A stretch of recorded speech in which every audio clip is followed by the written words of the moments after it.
بسم اللہ الرحمن الرحیم۔ السلام علیکم دوستو، کہتے ہیں ابو طالب کے انتقال کے بعد قریش کھل کر سامنے آ گئے اور ایک روز انہوں نے آپ صلی اللہ علیہ وسلم کو پکڑ لیا۔ ہر شخص آپ کو اپنی طرف کھینچنے لگا اور کہنے لگا، یہ تو وہی ہے جس نے ہمارے اتنے سارے معبودوں کو ایک معبود بنا دیا۔ ایسے میں حضرت ابو بکر صدیق رضی اللہ تعالیٰ عنہ تڑپ کر یکدم آگے آ گئے۔ کسی کو انہوں نے مار کر ہٹایا، کسی کو دھکا دیا۔ وہ ان لوگوں کو آپ صلی اللہ علیہ وسلم سے ہٹاتے جاتے اور کہتے جاتے تھے، کیا تم ایسے شخص کو قتل کرنا چاہتے ہو جو کہتا ہے میرا رب اللہ تعالیٰ ہے؟ اس پر وہ لوگ حضرت ابو بکر صدیق رضی اللہ تعالیٰ عنہ پر ٹوٹ پڑے اور انہیں اتنا مارا کہ وہ مرنے کے قریب ہو گئے۔ ہوش آیا تو حضور اکرم صلی اللہ علیہ وسلم کی خیریت معلوم کی۔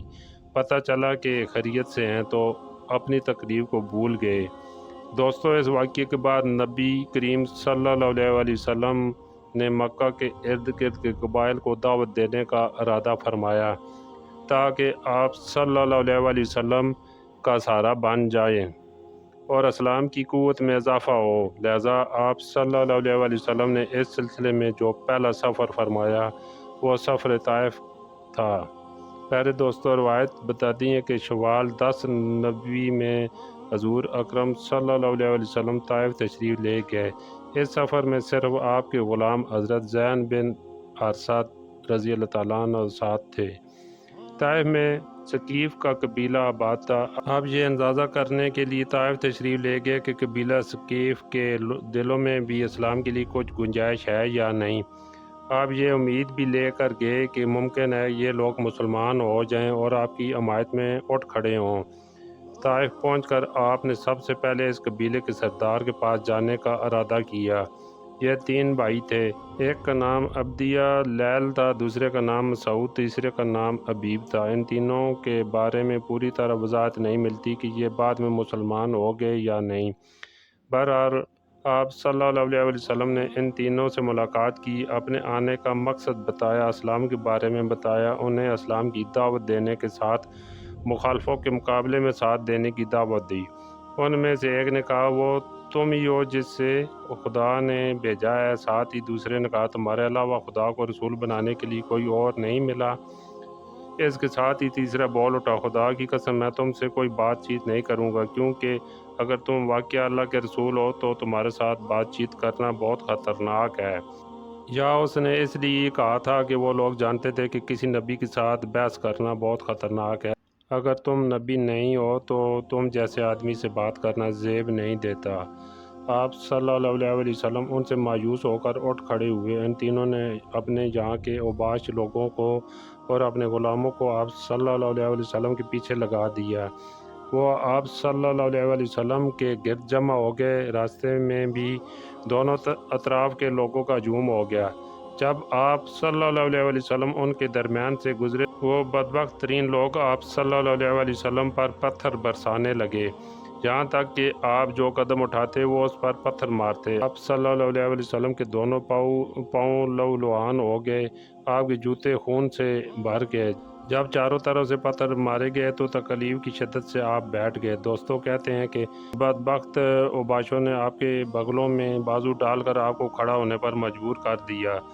جو ہی آپ صلی اللہ علیہ وسلم نے چلنے کے لیے قدم اٹھائے، وہ پھر پتھر برسانے لگے۔ ساتھ میں وہ ہنس رہے تھے اور کہہ کے لگا رہے تھے۔ زید بن حارثہ رضی اللہ تعالیٰ عنہ کا یہ حال تھا کہ وہ آپ کو پتھروں سے بچانے کے لیے خود کو ان کے سامنے کر رہے تھے۔ اس طرح وہ بھی لہولہان ہو گئے، لیکن اس حالت میں بھی انہوں نے آپ صلی اللہ علیہ وسلم کی فکر کی، اپنے کوئی پرواہ نہیں تھی۔ ان کے اتنے زخم آئے کہ سر پھٹ گیا۔ آخر آپ صلی اللہ علیہ وسلم اس بستی سے نکل کر ایک باغ میں داخل ہو گئے۔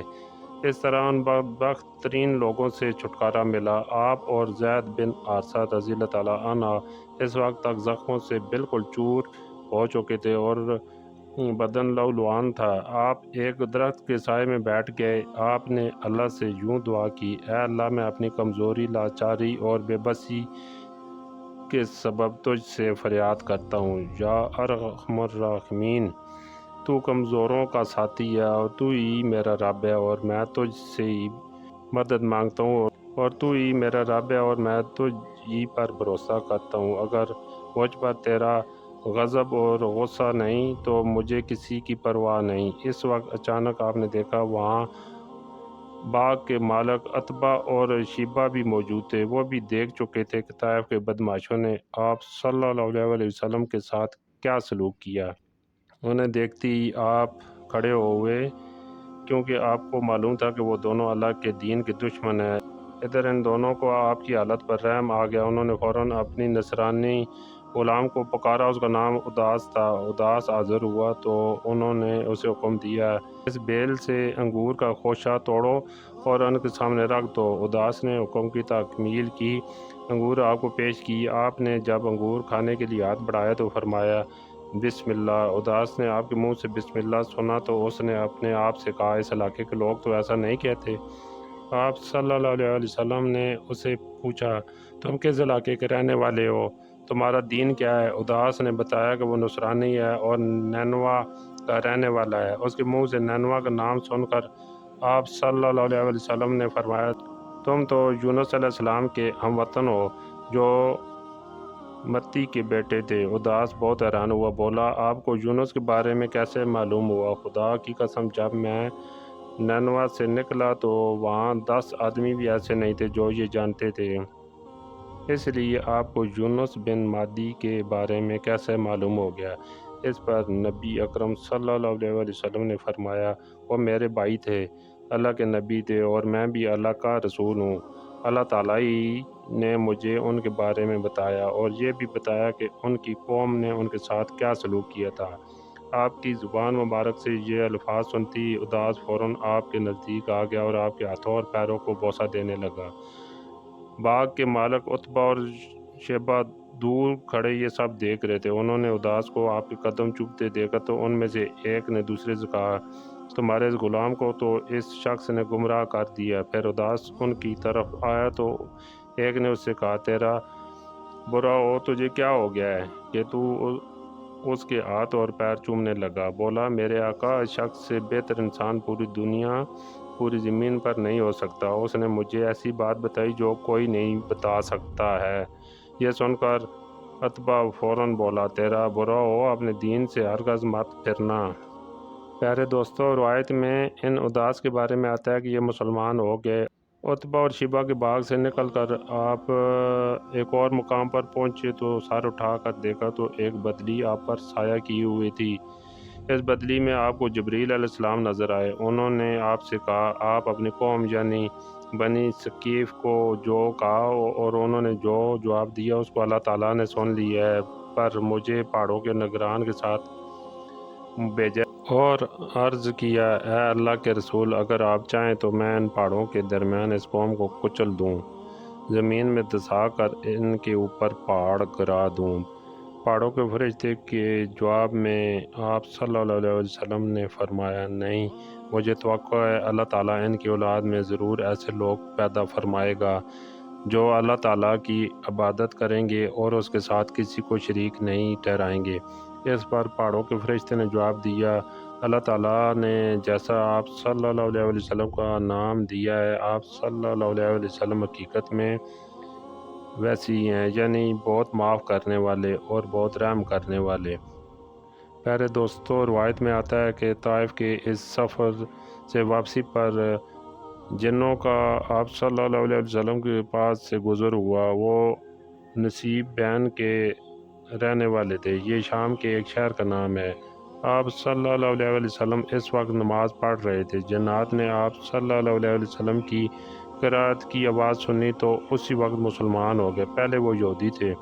طائف سے واپسی پر آپ صلی اللہ علیہ وسلم مکہ میں داخل ہوئے تو حرم میں آئے اور بیت اللہ کا طواف فرمایا۔ اس کے بعد گھر تشریف لے گئے۔ ادھر جن جب اپنی قوم میں گئے تو انہوں نے باقی جنوں کو آپ صلی اللہ علیہ وسلم کے بارے میں بتایا۔ چنانچہ وہ سب کے ساتھ مکہ پہنچے۔ انہوں نے عجون کے مقام پر قیام کیا اور ایک جن کو آپ صلی اللہ علیہ وسلم کی خدمت میں بھیجا۔ اس نے آپ صلی اللہ علیہ وسلم سے عرض کیا، میری قوم عجون کے مقام پر ٹھہری ہوئی ہے، آپ صلی اللہ علیہ وسلم وہاں تشریف لے چلیں۔ آپ نے اس سے وعدہ فرمایا کہ آپ صلی اللہ علیہ وسلم رات میں کسی وقت ہجون آئیں گے۔ ایک قبرستان کا اجڑا ہوا ایسا رات کے وقت آپ صلی اللہ علیہ وسلم وہاں پہنچے۔ حضرت عبداللہ بن مسعود رضی اللہ تعالیٰ عنہ آپ صلی اللہ علیہ وسلم کے ساتھ ہجون پہنچ کر آپ صلی اللہ علیہ وسلم نے حضرت عبداللہ بن مسعود رضی اللہ تعالیٰ عنہ کے گرد ایک خط کھینچ دیا اور فرمایا اس سے باہر مت نکلنا۔ اگر تم نے دائرے سے باہر قدم رکھ دیا تو قیامت کے دن تک تم مجھ سے نہیں دیکھ پاؤ گے اور نہ میں تمہیں دیکھ سکوں گا۔ ایک روایت کے مطابق آپ صلی اللہ علیہ وسلم نے ان سے یہ فرمایا میرے آنے تک تم اس جگہ رہو، تمہیں کسی چیز سے ڈر نہیں لگے گا، نہ کسی چیز کو دیکھ کر پریشان ہونا۔ اس کے بعد آپ صلی اللہ علیہ وسلم کچھ فاصلے پر جا کر بیٹھ گئے۔ اچانک آپ صلی اللہ علیہ وسلم کے پاس بالکل سیاہ فام لوگ آئے، یہ کافی تعداد میں تھے اور آپ صلی اللہ علیہ وسلم پر ہجوم کر کے ٹوٹ پڑ رہے تھے، یعنی قرآن پاک سننے کی خواہش میں ایک دوسرے پر گر رہے تھے۔ دوستوں کہتے ہیں کہ اس موقع پر حضرت عبداللہ بن مسعود رضی اللہ تعالیٰ عنہ نے چاہا کہ آگے بڑھ کر ان لوگوں کو آپ صلی اللہ علیہ وسلم کے پاس سے ہٹا دیں، لیکن پھر انہیں آپ کا ارشاد یاد آ گیا اور وہ اپنی جگہ سے نہ ہلے۔ ادھر جنات نے آپ صلی اللہ علیہ وسلم سے کہا اے اللہ کے رسول، ہم جس جگہ کے رہنے والے ہیں، یعنی جہاں ہمیں جانا ہے وہ جگہ دور ہے، اس لیے ہمارے اور ہماری سواریوں کے لیے سامان سفر کا انتظام فرما دیجیے۔ جواب میں آپ صلی اللہ علیہ وسلم نے ارشاد فرمایا ہر وہ ہڈی جس پر اللہ کا نام لیا گیا ہو جب تمہارے ہاتھوں میں پہنچے گی تو پہلے سے زیادہ پرگوش ہو جائے گی، اور یہ لید اور گوبر تمہارے جانوروں کا چارہ ہے۔ اس طرح جنات آپ صلی اللہ علیہ وسلم پر ایمان لے آئے۔ پیارے دوستو، طائف کے بارے میں آپ کو بتاتے چلیں کہ دور جاہلیت میں اس شہر کا شمار مکہ کے بعد عرب کے اہم ترین شہروں میں ہوتا تھا۔ یمن سے آنے والی دو تجارتی شہروں میں سے ایک پر طائف واقع تھا۔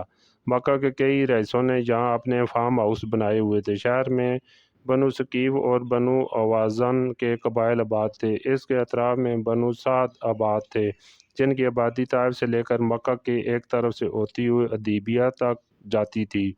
دوستو یاد رہے کہ شہر کو حضور صلی اللہ علیہ وسلم سے کئی طرح کی نسبت ہے۔ آپ صلی اللہ علیہ وسلم کا بچپن شہر کے اطراف میں بنو سعد کے علاقے میں گزرا۔ ایک ہی سرسبز پہاڑوں میں دوڑ کر آپ بچپن سے لڑکپن کے حدود میں داخل ہوئے۔ اسی شہر کے قریب کے علاقے میں آپ کی نوجوانی کی عمر میں جنگ فجار ہوئی۔ آپ بھی کسی حد تک شریک تھے۔ آپ کی دعوتی زندگی کا سب سے تکلیف دہ وقت بھی اسی طائف میں گزرا، جب یہاں کے اوباشوں نے آپ پر پتھروں کی بارش کی اور آپ نے اس کے جواب میں انہیں دعا دی۔